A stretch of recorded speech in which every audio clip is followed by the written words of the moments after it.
ఈ తొగర్పల్లి గ్రామంలో Shri Gowreddy Sitareddy press meet పెట్టి కొన్ని వ్యాఖ్యలు చేయడం జరిగింది. ఆ విషయం మీద కొంత వివరణ ఇవ్వడానికి మీతో మాట్లాడడానికి మిమ్మల్ని పిలవడం జరిగింది. శ్రీధర్రెడ్డి అనే వ్యక్తి ఆ గ్రామంలో ఒక కొత్త నూతనంగా నిర్మితమవుతున్న ఒక ఫ్యాక్టరీకి సంబంధించి ఆ ఫ్యాక్టరీకి సంబంధించిన వ్యక్తి మీద అక్కడికి పోయి బెదిరించినాడని, ఫోన్లో బెదిరించినాడని ఓ దరఖాస్తు వస్తే ఎస్ఐ గారు కేసు నమోదు చేయడం జరిగింది.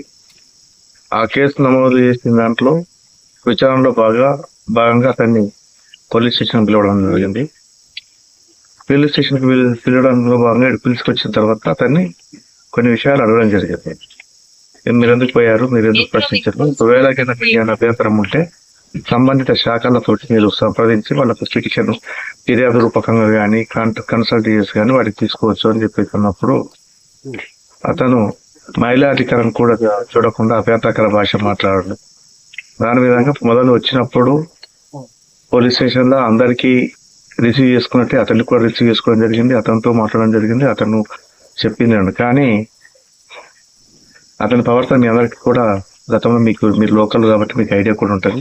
కొంత అభ్యంతరకరమైన భాష వాడడం వల్ల అతన్ని ఇప్పుడు ఆ రకం కింద కూర్చోబెట్టిండని చెప్పేసి అతను చెప్పుకుంటాడు.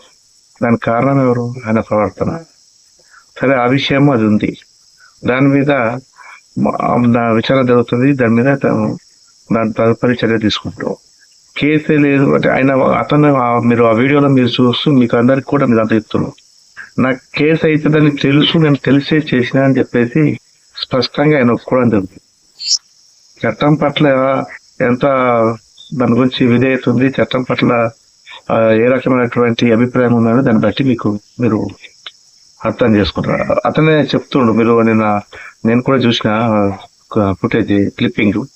నాకు కేసు అవుతుంది అని తెలిసి ఉంటే ఇప్పుడు నిజమే. దానికి ఇప్పుడు ఆ విలేజ్ లో పోలీసు వారు దాంట్లో దేవాలయాలకు ఇచ్చిన దానికి వ్యతిరేకం కాదు.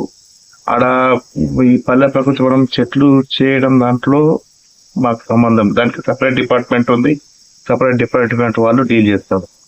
ఇంకా రోడ్డు కింద వాటికేవి కూడా మాకు సంబంధం లేదు. వాటికి ప్రత్యేక డిపార్ట్మెంట్, ప్రతి ఒక ఆ పనికి ఒక శాఖ ఉంది. ఆ శాఖ వాళ్ళు దానికి సంబంధించేసి వాళ్ళు చూస్తారు.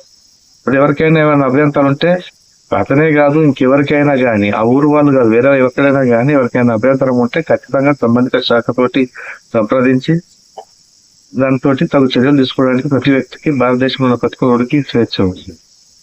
పోలీసు వారిని దాంట్లో డబ్బులు తిన్నారు ఆరోపణలు ఉంటే, ఒకవేళ నిజంగా ఆయన దగ్గర ఆధారం ఉంటే మా పై అధికారులు ఉంటారు, ఆ పై అధికారుల దగ్గర పోయి సంపాదిస్తే ఖచ్చితంగా వాళ్ళు విచారణ చేస్తారు. దానికి అనుగుణంగా లభించిన సాక్ష్యాధారాలకు ఆధారంగా చర్యలు తీసుకుంటారు. కానీ ఈ రకంగా చేయడము ఇదంతా ఒక రకంగా బెదిరింపు చేసే కార్యక్రమంలో భాగమని నేను చెప్తాను. ఎందుకంటే అతను నా మీద కేసులు లేవు అని చెప్పేసాను. అతని మీద ఒక 5 కేసులు ఉన్నాయి ఈ కేసులో కలుపు. గతంలో నేను ఈ హంగర్లో పనిచేస్తున్న కాలంలో గతంలో ఒక ప్రైవేటు ఈ వెంచర్ వాళ్ళతోటి ఏదో మధ్యవర్తిత్వము వహించి దానికి సంబంధించిన డబ్బులు అఫ్ కోర్స్ ఆయన మధ్యవర్తి వహిస్తే వాళ్ళకు వచ్చే వాళ్ళు తీసుకోవచ్చు, వ్యక్తిగతమైనటువంటి విషయం, దానికి మాకు సంబంధం లేదు. కానీ దాని విషయంలో ఆ కంపెనీకి సంబంధించిన వ్యక్తి ఎంఆర్ఓ ఆఫీస్కి వస్తే అతన్ని బలవంతంగా బెదిరించి వెహికల్ ఎక్కించి తీసుకుపోయి పెద్దపూర్ దాకా తీసుకుపోయి అతని ఫోన్లో అక్వైరీ చేసి అనంతపురం అప్పుడు జరిగిన సంఘటన అప్పుడు కేసు అయితే ఆ కేసు నమోదు చేసిండు, ఇన్వెస్టిగేషన్ కంప్లీట్ చేసి కోర్టులో ఛార్జ్ షీట్ వేసారు. కోర్టులో మీరు దాన్ని బట్టి కోర్టులో మీరు నిరూపించుకోవచ్చు, మీరు తప్పు చేసిందా తప్పు చేయలేదా అని చెప్పేసి లభించిన పోలీస్ దగ్గర ఉన్నటువంటి ఎవిడెన్స్ ప్రొడ్యూస్ చేస్తారు కోర్టులో. వీళ్ళు డిఫెన్స్ తయారు వాళ్ళు ప్రూవ్ చేసుకుంటారు. దాంట్లో మెరిట్స్ మీద కోర్టు నిర్ణయం తీసుకుంటే దాంట్లో ఇప్పుడు కేసులు లేవు, ఇదే కొత్త కేసు అని చెప్పేసి అన్న విధంగా చెప్తే రికార్డు అయిపోతుంది. రికార్డు చెప్పదా ఏంటిది వాస్తవం అనేది? ఇప్పుడు అవును, మాకు చట్టబద్ధమైనప్పుడు ఇల్లీగల్ చేయాల్సిన అవసరం లేదు. చట్టబద్ధమైన పద్ధతిలో ఒక తప్పు చేసే వ్యక్తిని కంట్రోల్ చేసుకోవడానికి ఒకటి బైండ్ ఓవర్ అనేది ఒకటి మాకు చట్టబద్ధంగా మాకున్న సాధనం. ఇతను కంటిన్యూస్ గా ఇట్లా ఇవి చేసుకుంటూ చేస్తే ఇప్పుడు బైండ్ ఓవర్ కి ఉద్దేశం ఏంటంటే ఎంఆర్ఓ మెజిస్ట్రేట్ ఎగ్జిక్యూటివ్ మెజిస్ట్రేట్ దగ్గర ఇల్లీగల్ యాక్ట్ చెయ్యము, చేస్తే మాపై చర్య తీసుకోండి అని చెప్పి ఇచ్చే హామీ అది. మేమేమి బైండ్ ఓవర్ వేరే ఉద్దేశం కోసం చేయలేదే. ఇల్లీగల్ యాక్ట్ చేయకుండా నిరోధించడానికి, ఆ వ్యక్తిని కంట్రోల్ చేయడానికి ఎవరి విధంగా చేస్తాం. మొన్న అతనికి అవసరం పడదో చేసినాం. దాని విషయం కూడా దాన్ని బైండ్ ఓవర్ చేసి ఎందుకుంటుంది మీరు స్వయంగా ఒప్పుకుంటుంది అతను. నాకు కేసు అయితే తను తెలుసు, నేను కేసు అయినా అని చెప్పేసి ఆ వ్యక్తి కంపెనీ అతన్ని చేసినది.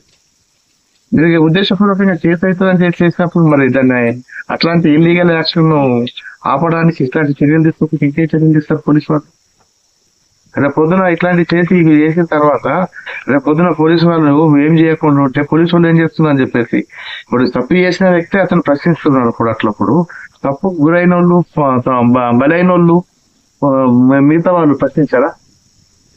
సొసైటీ ఒక్కళ్ళ కాదు కదా, అందరిది. పోలీస్ స్టేషన్ అందరిది.